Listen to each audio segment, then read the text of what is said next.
Shalom. First and foremost, call halal Yahweh, Bahashem Yahweh Shah, Bahashem Hachudash. That's all praises to the Heavenly Father in the name of His only begotten Son, in the name of the Holy Spirit in the ancient Paleo Hebrew tongue. Double honors to our teachers, the beloved apostles and elders at Great Millstone who rule and teach well. And peace, blessings, and salutations to the hopeful elect, Akim, pushing this word in truth and sincerity across the four winds of the earth, as well as the men, women, and children alike, the believers. Shalom. It's your brother Karaitazar coming with a quick lesson. I don't want Ratazar, Lord willing, I pray it's edifying. And it's entitled, The World is About to Witness the Words of the Lord Come to Pass. Matthew chapter 24 and verse 3.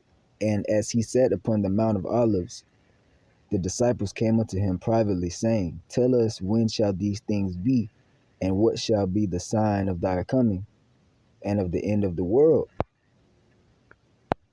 We're going to jump down to verse 6. So this is what his answer was. Part of his answer says, And ye shall hear of wars and rumors of wars. See that ye be not troubled, for all these things must come to pass, but the end is not yet. So we see these things coming, the rumors of wars, Third World War. For nation shall rise against nation, and kingdom against kingdom, and there shall be famines and pestilences and earthquakes in diverse places. All these are the beginning of sorrows. These are the beginning, and the elder beloved apostle, Elder Apostle Tahar, coined this year, the hopeful year of Jacob's trouble. So these things must come to pass, and this is the sign of the coming of the Lord that he told to his disciples.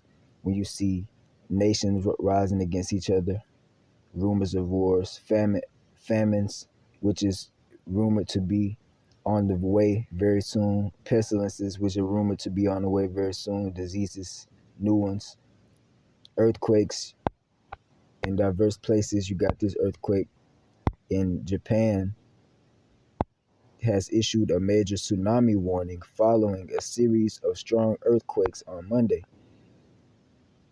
See that? 7.6 magnitude earthquake that just struck this place, knocking 36,000 people out of power. Out of that 36,000 people didn't have power. Okay, Isaiah chapter 55 and verse 10, For as the rain cometh down, and the snow from heaven, and returneth not thither, but watereth the earth, and maketh it to bring forth and bud, that it may give seed to the sower and bread to the eater, just as the rain waters the trees, the plants. It says, so shall my word be that goeth forth out of my mouth. It shall not return unto me void, but it shall accomplish that which I please, and it shall prosper in the thing whereto I sent it. So this word, the word of the Lord, is coming to pass. Okay? The words of the Lord is coming to pass. Every word. Let's see if we got a quick precept on that in this app. Psalms chapter 80.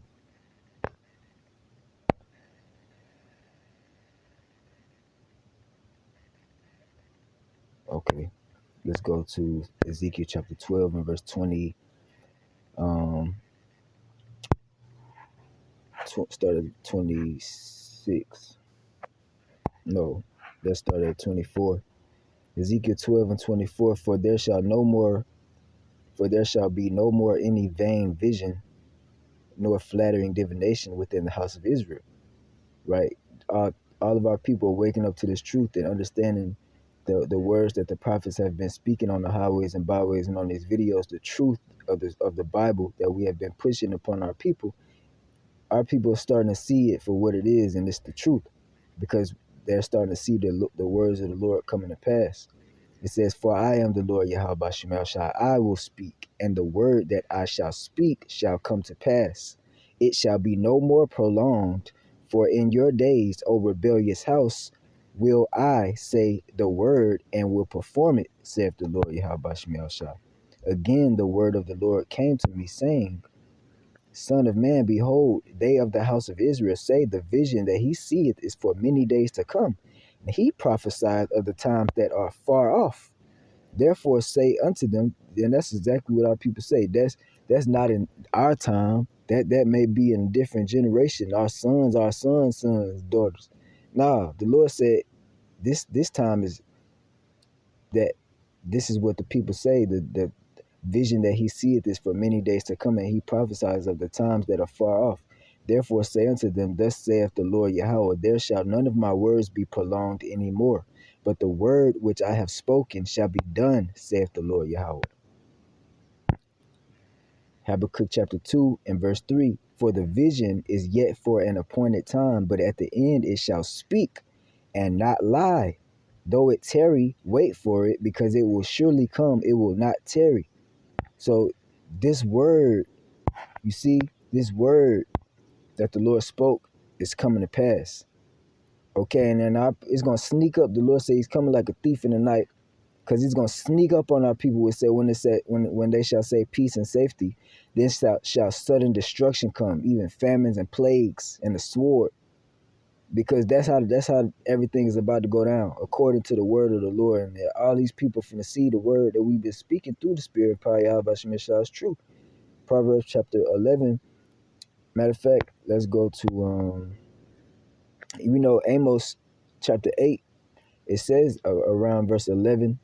It says that our people are going to run to and fro to seek the word of the Lord, but they shall not find it. Okay, they shall not find it. It's Ezekiel chapter 33 and we're going to start at verse 31. No, start at verse 30. Ezekiel 33 verse 30. Also, thou son of man, the children of thy people, and the children of the Lord's people is Israel, so-called Negroes, Latinos, Native Americans, the rebellious house. Two-thirds are going to be, two-thirds of all the Israelites are going to be destroyed and come back through the loins of the one-third, who the Lord saves. They're going to come back reincarnated into the kingdom of heaven through the loins of the one-third, the elect that was saved. But the ones that are not are going to be destroyed on this side. It says, Ezekiel 33 verse 30, and also, thou son of man, the children of thy people still are talking against thee by the walls and in the doors of the houses, and speak one to another, every one to his brother, saying, Come, I pray you, and hear what is the word that cometh forth from the Lord, Yahweh Shemashah. And they come unto thee as thy people cometh, and they sit before thee as my people, and they hear thy words, but they will not do them. For with their mouth they shew much love, but their heart, their minds goeth after their covetousness. Their minds goeth after their own lusts and desires and wants. It says, and lo, thou art unto them as a very lovely song of one that hath a pleasant voice and can play well on an instrument. For they hear thy words, but they do them not.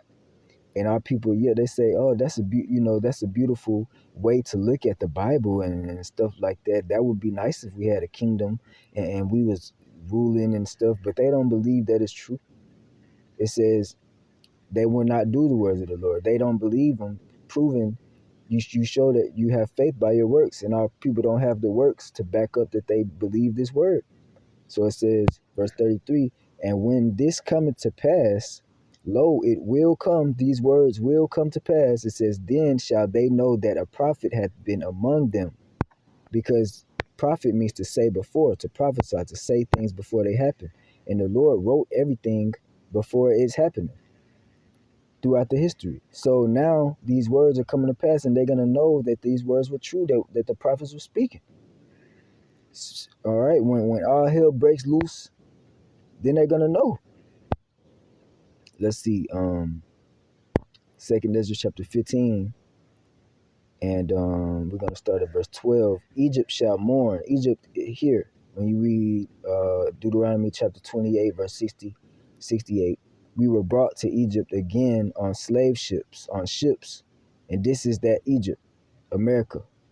Egypt means bondage. It says Egypt shall mourn, and this is our bondage, our captivity. It says Egypt shall mourn, and the foundation of it shall be smitten with the plague and punishment that the Most High shall bring upon it. And that plague ultimately is the nukes, the ICBM missiles. Okay? That's the ultimate and final plague that the Lord is going to put upon this place to turn it into ashes like he did Sodom and Gomorrah, but this place will never be inhabited again. And this will be the symbol of wickedness, how to not be for the future as a perpetual uh, symbol of wickedness. But it says, verse 13, then they that till the ground shall mourn, for their seeds shall fail through the blasting and hail, and with a fearful constellation, bringing about the famine. The Lord is bringing a famine. That's one of the other plagues. It says, woe to the world and them that dwell therein. And let's see, we're gonna get straight to the point.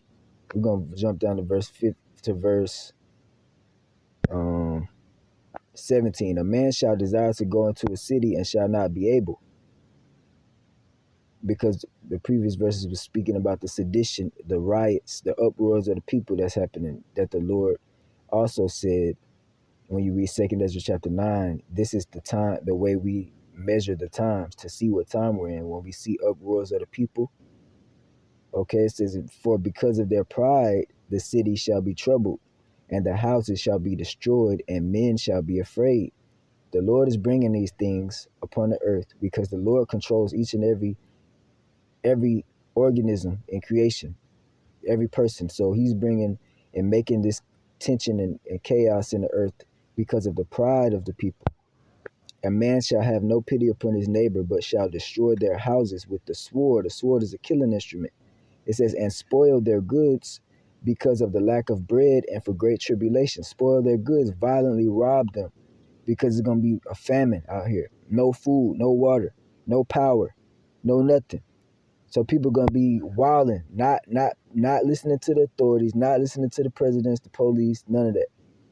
It says, and that's the point, for great tribulation and for lack of bread, for food, lack of food. This is what we're finna see. And this is what's gonna cause a lot of people to be taken in great number. Thousands of people got pestilence, diseases, people finna start dropping like gnats, you know. And the Lord is doing it because he said, because of the pride of the people. When you read here Malachi chapter 3 and verse 18, then shall ye return and discern between the righteous and the wicked.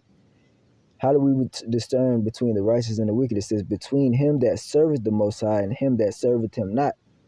So everybody that don't serve the Lord, which is our only reason for existing, the Lord is going to discern between you and sift you and destroy you on this side. If you're Israelite, and as well as there's a lot of heathen that are going to be destroyed. They're just casualties of war. They're just extras in the movie. But the main characters, Jacob and Esau, the so-called Negroes, Latinos, Native Americans, the 12 tribes of Jacob, Israel, 12 tribes of Israel, and the Edomites, the so-called self-proclaimed white people. All right. Now, pertaining to the Israelites, the Lord tells us that Proverbs 11 and verse 3, let's see, verse 3, the integrity, Proverbs 11 and 3, the integrity of the upright shall guide them, but the perverseness of transgressors shall destroy them. So if we're serving the Lord and being of that righteous, trying to the best of our ability to be righteous, like it says in Malachi 3, and serving the Lord, it says our integrity shall guide us. You see that? But the perverseness of those, the transgressors, the sinners that don't serve the Lord, the wicked, 2/3 of our people in the heathen, it's going to destroy them. That's why the Lord said he gives people over to their own lusts.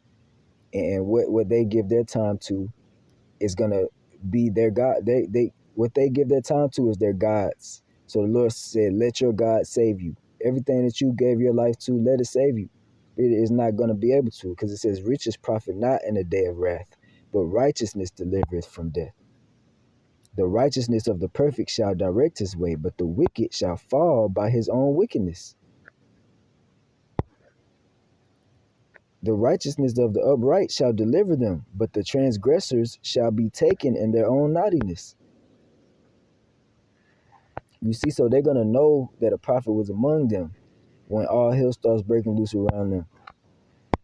And they're gonna be seeking the prophets, seeking the men of the Lord, seeking the Lord, Yahweh Shem Shai, calling on his name, but he's not gonna answer them. He's gonna laugh at them and mock them, like it says in Proverbs chapter 3. Let's see. We're going Matthew, back in Matthew's 24 and verse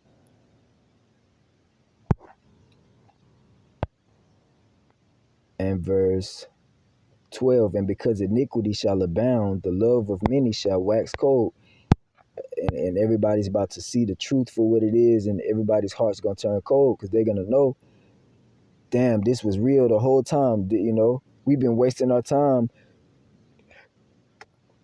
chasing, riches that are not gonna profit us. And they're gonna see that their nation, their presidents and mayors are, and that they have been deceiving them, lying to them, selling them dreams, false hope, a lie, and they bought it, and they're gonna be mad. They're gonna be every man for themselves mentality. They're gonna realize that their whole lives were a lie. Now they gotta survive. They're gonna go into survival mode, and it's gonna be the love of many is gonna wax cold, and they're gonna hate the prophets. Because they're gonna see, oh man, the prophets and the hopeful elect, they've been following the Lord, so they're gonna get mercy, but we ain't gonna get no mercy. They're gonna start hating. They're gonna start, betraying, delivering up the hopeful elect. But the Lord is gonna be with them and deliver them, the hopeful elect, out of their troubles. Let's see, I think I got one more. Let's see.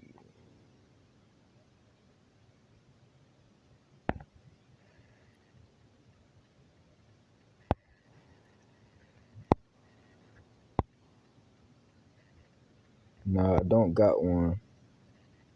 But yeah, this is Proverbs chapter 4 and verse 11. I have taught thee in the way of wisdom. I have led thee in right paths. That's this word. When thou goest, thy steps shall not be straitened, and when thou runnest, thou shalt not stumble. Take fast hold of instruction, and let her not go, and keep her, for she is thy life. Enter not into the path of the wicked, and go not into the way of evil men. Okay, and that's basically the point. The Lord is going to keep those that dwell with wisdom and preserve them. Okay, and deliver them. All right. So, and these people that have no foundation, like the Lord said, build your house on a solid foundation, on a rock. So when that storm beats up against the house, and that storm represents the troubles of the times that we're coming into, when those troubles beat upon that house of faith that you got established and built on this word, built on Yahweh Shai, Yahweh Bashem, Yahweh Shai, and the truth, and you showing your works to show that you believe this word, then that house is gonna stand. It's gonna stand.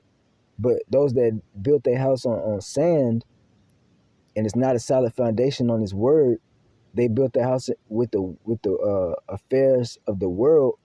That house is gonna fall when these troubles start beating upon it.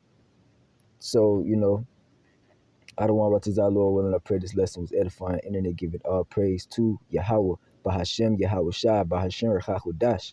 Double honors to the apostles and elders at Great Millstone, and peace, blessings, and salutations to the hopeful elect. Kwam Yasha Allah. Shalom.